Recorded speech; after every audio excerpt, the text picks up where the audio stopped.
तो अध्याय 1 के श्लोक 7 से 11 तक हमने ये देखा कि दुर्योधन को कितना विश्वास था कि भीष्म पितामह और द्रोणाचार्य ऐसे जितने भी गुरु थे उसका साथ देंगे, क्योंकि धूत कीड़ा के समय कि वो चुप बैठे थे, इसी तरह अब इस समय भी वो चुप बैठेंगे और दुर्योधन का साथ देंगे।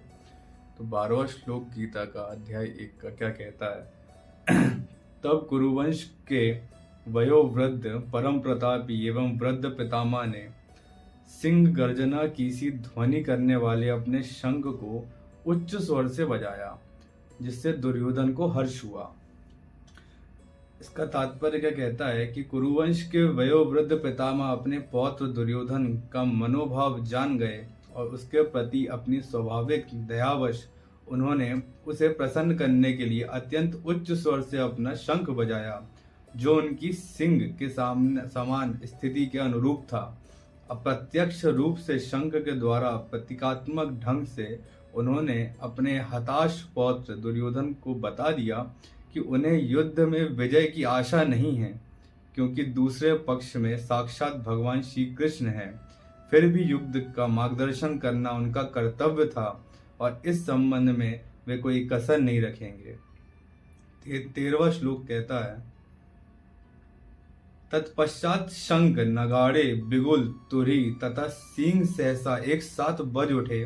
वह संवेद स्वर अत्यंत कुलाहपूर्ण था। दूसरी ओर से श्वेत घोड़ों द्वारा खींचे जाने वाले विशाल रथ पर आसीन कृष्ण तथा अर्जुन ने अपने अपने दिव्य शंख बजाए। युद्ध प्रारंभ होने वाला था। इन विभिन्न शंखों की ध्वनि कोलाहलपूर्ण बन गई, जो आकाश तथा पृथ्वी को शब्दमान करती हुई धृतराष्ट्र के पुत्रों के हृदय को विदीर्ण करने लगी। उस समय हनुमान से अंकित ध्वजा लगे रथ पर आसीन पांडु पुत्र अर्जुन अपना धनुष उठाकर तीर चलाने के लिए उद्युत हुआ। हे राजन, धृतराष्ट्र के पुत्रों को व्यूह में खड़ा देखकर अर्जुन ने श्री कृष्ण से ये वचन कहे। अर्जुन ने श्री कृष्ण से ये कहा था। अर्जुन ने कहा, कृपा करके मेरे रथ दोनों सेनाओं के बीच ले चलें, जिससे मैं यहाँ उपस्थित युद्ध की अभिलाषा रखने वाले को और शस्त्रों की इस महान परीक्षा में जिनसे मुझे संघर्ष करना है उन्हें देख सकूं। अर्जुन कह रहा है श्री कृष्ण से कि युद्ध को, उस रथ को बीच में ले चले, जिससे वो देख सके कि कौन कौन है। इसका तात्पर्य पढ़ते हैं, यद्यपि श्री कृष्ण साक्षात श्री भगवान हैं, किंतु वह अतुकी कृपावश अपने मित्र की सेवा में लगे हुए थे। वे अपने भक्तों पर स्नेह दिखाने में कभी नहीं चूकते, इसलिए अर्जुन ने उन्हें अच्युत कहा। सारथी रूप में उन्हें अर्जुन की आज्ञा का पालन करना था और उन्होंने इसमें कोई संकोच नहीं किया। अतः उन्हें अच्युत कहकर संबोधित किया गया है। यद्यपि उन्हें अपने भक्त का सारथी पद स्वीकार किया था, किंतु इससे उनकी परम स्थिति अक्षुण्ण बनी रही। प्रत्येक परिस्थिति में वह इंद्रियों के स्वामी श्री भगवान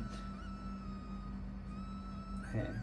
भगवान तथा उनके सेवक का संबंध अत्यंत मधुर है एवं दिव्य होता है। सेवक स्वामी की सेवा करने के लिए सदैव उद्यत रहता है और भगवान भी भक्त की कुछ न कुछ सेवा करने की कोशिश में रहते हैं। वे इसमें विशेष आनंद का अनुभव करते हैं कि वह स्वयं आज्ञादाता न बने, अपितु उनके शुद्ध भक्त उन्हें आज्ञा दे।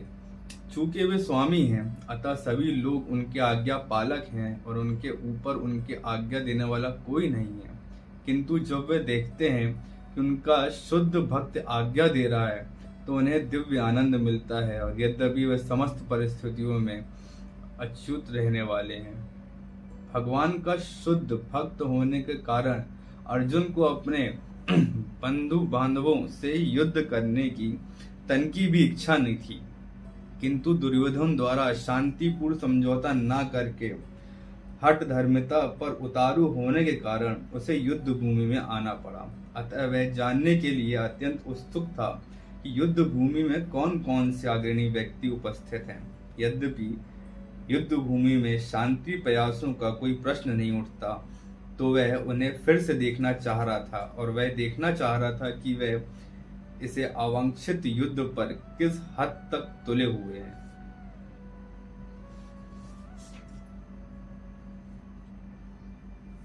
मुझे उन लोगों को देखने दीजिए जो यहाँ पर धृतराष्ट्र के दुर्वित पुत्र दुर्योधन को प्रसन्न करने की इच्छा से लड़ने आए हुए हैं। संजय ने कहा, हे भारतवंशी, अर्जुन द्वारा इस प्रकार संबोधित किए जाने पर भगवान कृष्ण ने दोनों दलों के बीच में उसे उत्तम रथ को लाकर खड़ा कर दिया। भीष्म, द्रोण तथा विश्व भर के अन्य समस्त राजाओं के सामने भगवान ने कहा कि हे पार्थ, यहाँ पर एकत्र सारे कुरुओं को देखो। अर्जुन ने वहां पर दोनों पक्षों की सेनाओं के माध्यम में अपने चाचा, ताऊ, पितामह, गुरु, मामा, भाई, पुत्रों, पौत्रों, मित्रों, ससुरों और शुभ चिंतकों को भी देखा। अर्जुन यह देख रहा था कि कौन कौन उसके सामने खड़ा है, कि भाई तो सब। फिर अर्जुन ने कहा, हे कृष्ण, इस प्रकार युद्ध की इच्छा रखने वाले अपने मित्रों तथा संबंधियों को अपने समक्ष उपस्थित देखकर मेरे शरीर के अंग कांप रहे हैं और मेरा मुंह सूखा जा रहा है। अर्जुन अपने सामने जब सबको देखा तो उसको लगा कि अब युद्ध में इनसे ही लड़ना पड़ेगा, तो वो कांप गया।